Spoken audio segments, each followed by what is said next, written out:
মালা বিক্রেতা হয়ে গেলেন বলিউডের নায়িকা। হ্যাঁ দর্শক, ভারতের কুম্ভ মেলায় মালা বিক্রি করতে আসা সেই ভাইরাল মোনালিসা এখন সিনেমায় অভিনয়ের সুযোগ পেয়েছেন, তাও আবার নায়িকা হিসেবে। বিস্তারিত শাহিদা আহমেদ জান্নাতীর ডেস্ক রিপোর্টে।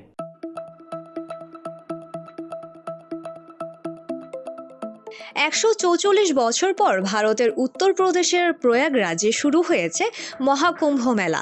আর এই ঐতিহ্যবাহী মেলায় মালা বিক্রি করতে এসেছিলেন মধ্যপ্রদেশের ইন্দোরের ষোড়শী মোনালিসা ভোসলে। তবে তার ভাগ্য বদলে গেছে রাতারাতি। সামাজিক মাধ্যমে ভাইরাল হওয়ার পর এবার বলিউড সিনেমায় অভিনয়ের সুযোগ পেলেন এই তরুণী। মোনালিসার মূল পেশা ছিল মালা বিক্রি। বিভিন্ন মন্দির এবং ধর্মীয় স্থানে রুদ্রাক্ষ ও পুঁথির মালা বিক্রি করতেন তিনি। জীবিকা নির্বাহের জন্য কুম্ভ মেলায় এসেছিলেন, কিন্তু তার ঘন নীল চোখ এবং আকর্ষণীয় ব্যক্তিত্বের কারণে দর্শনার্থীদের নজরে আসেন। ক্রেতারা মালা কেনার বদলে তার সঙ্গে সেলফি তুলতে বেশি আগ্রহী হয়ে ওঠেন। দ্রুতই তার ছবি ছড়িয়ে পড়ে সামাজিক মাধ্যমে এবং রাতারাতি তিনি ভারত জুড়ে সেন্সেশনে পরিণত হন। ভাইরাল হওয়ার পর থেকে শোনা যাচ্ছিল মোনালিসা সিনেমায় অভিনয়ের প্রস্তাব পেয়েছেন। এবার সেটি সত্যি হলো।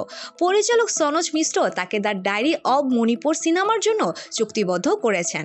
মিশ্র সম্প্রতি তার মহেশ্বরের বাড়িতে গিয়ে সাক্ষাৎ করেন এবং আনুষ্ঠানিকভাবে বলিউডে তার যাত্রার ঘোষণা দেন। সিনেমাটির শুটিং শুরু হবে আগামী ফেব্রুয়ারি মাস থেকে।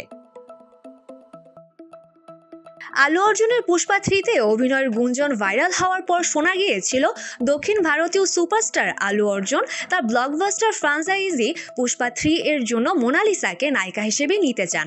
যদিও এ বিষয়ে আনুষ্ঠানিক কোনো ঘোষণা আসেনি, তবে এমন সম্ভাবনা সত্যি হলে মোনালিসার ভাগ্যের চাকা পুরোপুরি ঘুরে যাবে।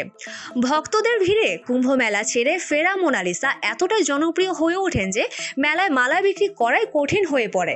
দর্শকরা তাকে ঘিরে ধরে শুধু সেলফি তুলতে চান, কেউ মালা কেনার আগ্রহী দেখান না। বাধ্য হয়ে তিনি কুম্ভ মেলা ছেড়ে নিজের বাড়ি মহেশ্বরে ফিরে যান।